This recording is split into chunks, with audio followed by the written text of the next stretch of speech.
Hawa viongozi wangu wa chama chetu wana maumivu. Magerezani wamejaa viongozi ambao wanastahili kuungana na Watanzania wenzao kuyaona matunda ya nchi yao. Njia bora kuliko zote za kuleta maendeleo katika nchi yetu, rejesheni kwanza uhuru wa watu, furaha ya watu, haki za watu, na muukiri ukweli pale ambako serikali imekosea. Isione aibu kusema tulikosea hapa, turekebishe. Nina hakika hata viongozi wa chama changu watakuwa tayari kuwasikiliza ili tuitafute kesho iliyo bora katika nchi yetu.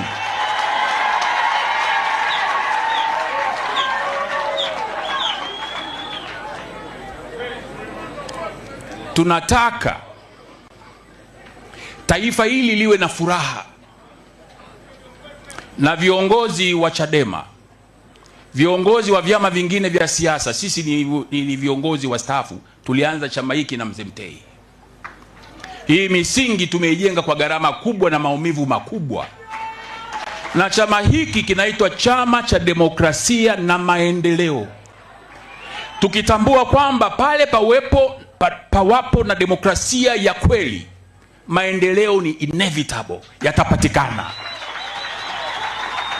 Mheshimiwa Waziri Mkuu, maadamu wewe umesema ndio ambaye umekabidhiwa jukumu hilo la kuhakikisha kwamba taifa linatengemaa, kasimameni na hili. Hiki chama ni chama kikuu, kina mamilioni ya wanachama. Tengenezeni utaratibu wa makusudi wa kuyarekebisha, na ninyi viongozi wa vyama vingine vyote vya upinzani, tafuteni namna ya kufanya kazi pamoja, ili katika utaratibu huo wa kuliunganisha taifa hili lisiendelee kwenda kuwa na vipande vya vyama vya siasa. Tunataka taifa moja lenye misingi ya maendeleo, lenye upendo, lenye utengamano, ili hata wale ambao watakuwa katika uongozi katika maeneo mbalimbali wafanye kazi yao kwa furaha na kwa amani. Mimi nina imani kukutanishwa leo mbele ya msiba na jeneza la mzee wetu Edwin Mtei ni mpango wa Mungu. Na haya maneno tunayasema, msitoke serikali mkafikiri Chadema ni wakorofi. Chadema sio wakorofi. Chadema wameonewa, na wanapoonewa ni lazima wasimame, kwa sababu ndio tulichowafundisha katika chama hiki. Nimesema niyazungumze hayo. Mimi tangu nimestaafu sijasema mambo ya siasa. Au uongo jamani? Na leo nina mwaka mmoja na siku moja tangu nimestaafu rasmi siasa na kurudi kwenye biashara. Na wengi walihoji Mbowe amesimama upande gani? Mbowe kaenda chama. Issue hapa sio vyama vya siasa. Issue ni nchi yetu. Hawa viongozi sio wakorofi, ila wanalazimishwa kuwa wakorofi.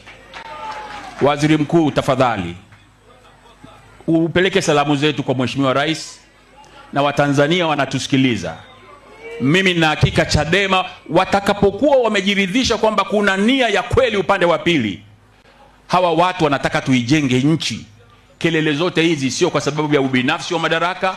Kelele zote hizi ni kwa sababu wanataka tuijenge nchi pamoja, nchi ambayo inatambua makundi yote na kuyapa makundi yote nafasi kama ambavyo inastahili kwa mujibu wa katiba na sheria za nchi. Ndugu zangu, namalizia kwa kusema, wanachadema viongozi, niwaite wadogo zangu wengi nchi nzima, tuitafute suluhu katika matatizo ya nchi yetu. Lakini hiyo nia njema ambayo mimi naomba niwaombe viongozi wa Chadema waisimamie, itakuwa kweli tu pale ambapo upande wa serikali mtaonyesha dhamira ya kweli. Turejeshe taifa letu kwenye mistari na reli ambako lilishafika, tukajenga nchi ya vyama vingi, bunge la vyama vingi, na nimekuwa kiongozi wa upinzani bungeni kwa miaka 10.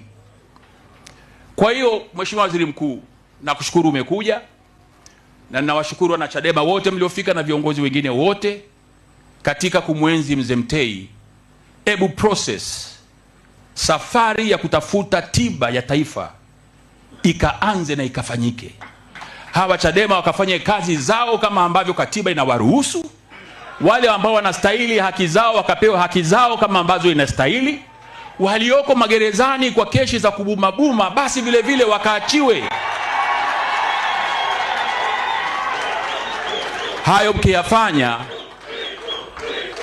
Hayo mkiyafanya na hakika taifa hili litaanza process ya healing.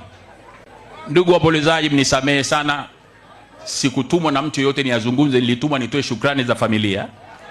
Lakini kama mwenyekiti mstaafu nikaona nisipokuwa mkweli na ukweli ukaniweka huru, nitakuwa Mswahili. Na sisi jenerali alishatuambia tusiwe Waswahili kwa sababu Mzee Mtei alikuwa hataki watu wa nini? Watu wa Swahili. Kwa hiyo waombolezaji wenzangu, tunapokwenda katika hatua ya mwisho ya kumlaza baba yetu, naomba mambo ya hotuba yamekwisha, turudi tena kwenye ibada kwa pamoja wote, kwa utaratibu nitakaouelezea, tukamlaze baba yetu salama. Mambo ya hotuba, mambo ya vijembe, mambo ya Kiswahili yamekuwa yameishia hapo. Sasa tunarudi kwenda kumlaza baba yetu kwenye nyumba yake ya milele. Tunaomba sasa uchaji urejee miongoni mwetu na mshikamano urejee miongoni mwetu. Sasa baba wa maaskofu, mtanisamehe kidogo kwa utaratibu ambao nitautangaza.